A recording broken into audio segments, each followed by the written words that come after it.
Hello guys, ఈరోజు అయితే చాయ్ పెట్టిన వారైతే నాతోనైతే నేర్చుకోండి. నేను కూడా చాయ్ పెట్టిన నేర్చుకుంటున్నా.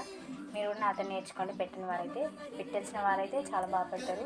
ఫస్ట్ అయితే మీరు చాయ్ ఎందులోనైతే పెట్టుకుంటారో ఆ బౌల్ తీసుకొని స్టవ్ పైన పెట్టేసుకోండి. తర్వాత కొన్ని వాటర్ వేసుకోండి. నేనైతే ఇలాచీ ఫ్లేవర్ చాయ్ పత్తిని అయితే వాడుతున్నాను. మీకు ఇలాచీ ఫ్లేవర్ కావాలంటే ఒక 2-3 ఇలాచీస్ స్మాష్ చేసుకొని వేసుకోండి. మీ దగ్గర అల్లం ఉంటే వేసుకోండి, మీకు ఇష్టం ఉంటే వేసుకోండి.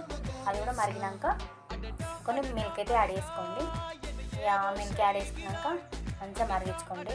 మంచిగా ఒక పొంగు వచ్చే వరకు మరిగించుకొని చాయ్ మరిగినాకనైతే స్టవ్ పెట్టి చేసుకోండి. మీరు ఎందుకు అందులో పోసుకోండి. ఇక చాయ్ తాగేటప్పుడైతే స్నాక్స్ కంపల్సరీ. నాకైతే మీరు ఎంతమంది అలా స్నాక్స్తో చాయ్ తాగుతారో కామెంట్ చేయండి. సో చాయ్ లవర్స్ని కూడా కామెంట్ చేయండి. ఈ సమ్మర్లో ప్రత్యేకించి తాగుతారు చూడు, వాళ్ళు కూడా కామెంట్ చేయండి. సో మన చాయ్ అయితే రెడీ. టేస్ట్ చూసుకుంటాం. ఈ టేస్ట్ విషయంలో అయితే ఫస్ట్ అయితే చాయ్ చల్లారలాగనైతే ఊరుకోండి. నేను చాయ్ చల్లారే వరకైతే వెయిట్ చేసి ఫైనల్గానైతే చాయ్ టేస్ట్ అయితే యూస్ చేద్దాం. చాయ్ టేస్ట్ విషయానికి వస్తే మాత్రం వస్తుంది. ఇక మీరు కూడా తప్పనిసరి ట్రై చేయండి నాలాగా.